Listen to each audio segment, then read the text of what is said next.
Il y a 20 ans, la condamnation à perpétuité de Marc Dutroux par les assises d'Arlon était censée clore, une fois pour toutes, l'affaire qui avait révulsé la Belgique.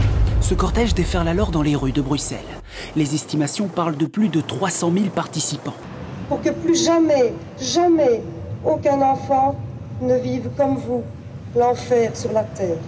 Mais depuis, d'abord timidement, puis de façon de plus en plus insistante, de nombreuses voix sont élevées pour dire que si on avait bien jugé là un coupable, on avait sciemment évité de le faire avec ses commanditaires. Chacun avait bien conscience que Dutroux seul n'avait pas les épaules d'être à la tête d'un tel réseau pédocriminel, mais le monstre étant puni, on avait fini par se dire qu'il valait mieux oublier cette histoire. Seulement voilà, des journalistes opiniâtres, puis d'anciens gendarmes, puis d'anciennes victimes de ce réseau, puis le procureur du roi lui-même se mirent à émettre de sérieux doutes sur le chemin tortueux qu'avait emprunté la justice belge pour éviter soigneusement de les retrouver, ses commanditaires.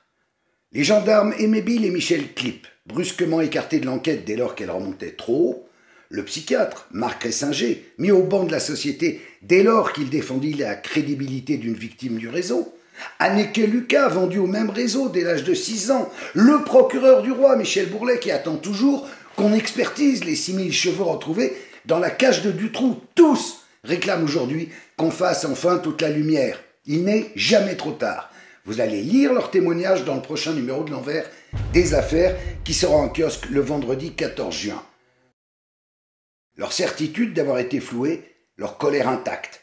Le mensonge ayant pris l'ascenseur il y a 20 ans, c'est maintenant le temps de la vérité, puisque, comme souvent, la vérité a pris l'escalier.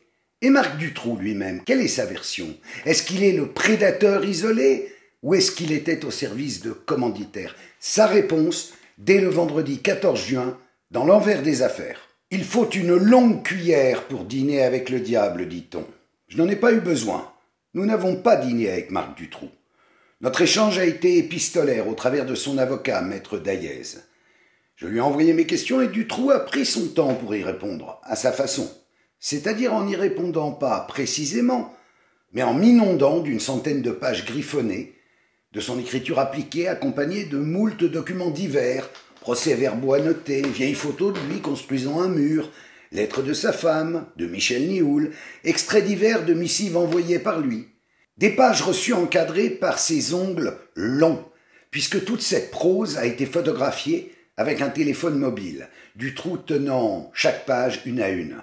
Un bric-à-brac étrange, qui n'est pas sans rappeler les écrits de Fourniret, délire ésotérique en moins.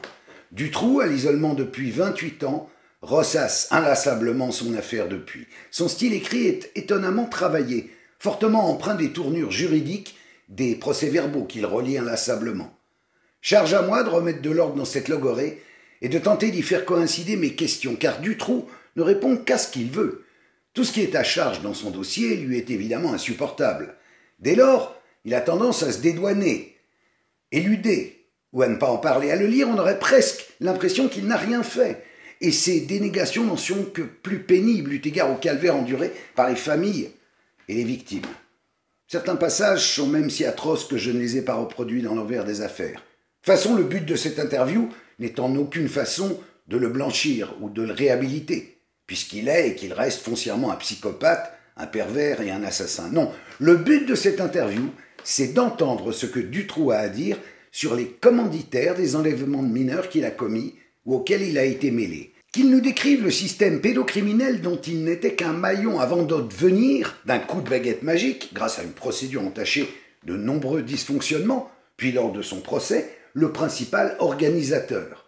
L'affaire Dutroux, c'est la boîte noire, le mode d'emploi pour comprendre comment fonctionne un réseau pédocriminel. Tous les éléments qui le structurent y sont consignés, à l'échelle belge des années 90, mais ils valent pour tous les réseaux organisés de ce type depuis des décennies dans le monde entier. Ça faisait 28 ans que j'ai cherché à l'ouvrir, cette boîte. Et d'un coup, c'est fait.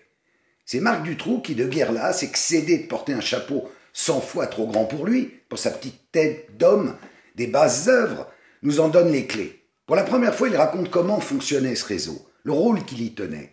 Celui d'un exécutant, servile, peureux, sans âme, au service de puissants qui détiennent tous les pouvoirs. Ouvrir cette boîte noire, c'est non seulement mettre au jour les secrets inavouables du Gotha belge de ces années 90, mais bien plus, c'est comprendre comment l'inqualifiable, couvert par le silence, s'est imposé au fil des ans comme la norme dans ces affaires pédocriminelles. Tout ce qui a suivi, de l'escroquerie d'Outreau à la fable des prédateurs isolés, comme Fourniret ou Lelandais, contre lequel l'envers des affaires s'insurge depuis maintenant 3 ans, tout était déjà en germe dans l'affaire Dutroux. Une sorte de péché originel. Dès lors qu'on avait pu bâillonner tout un peuple, lui faire prendre des vessies pour des lanternes, jusqu'à le convaincre que le faux était vrai, tout devenait permis. La négation des crimes sexuels commis sur enfants devint la règle, et la cécité de la justice à leur égard un poncif. Enfants violés, trafic sexuel, crimes rituels, chantage à tous les étages. Dormez tranquille, bonnes gens, ça n'existe pas. Mais ça, c'est fini. La parole se libère, les cartes sont en train d'être redistribuées, le mensonge se craquelle, et ceux qui se croyaient intouchables, protégés par le système du déni qu'ils avaient mis en place, tremblent aujourd'hui. Rendez-vous vendredi 14 juin en kiosque pour Dutroux parle dans l'envers des affaires.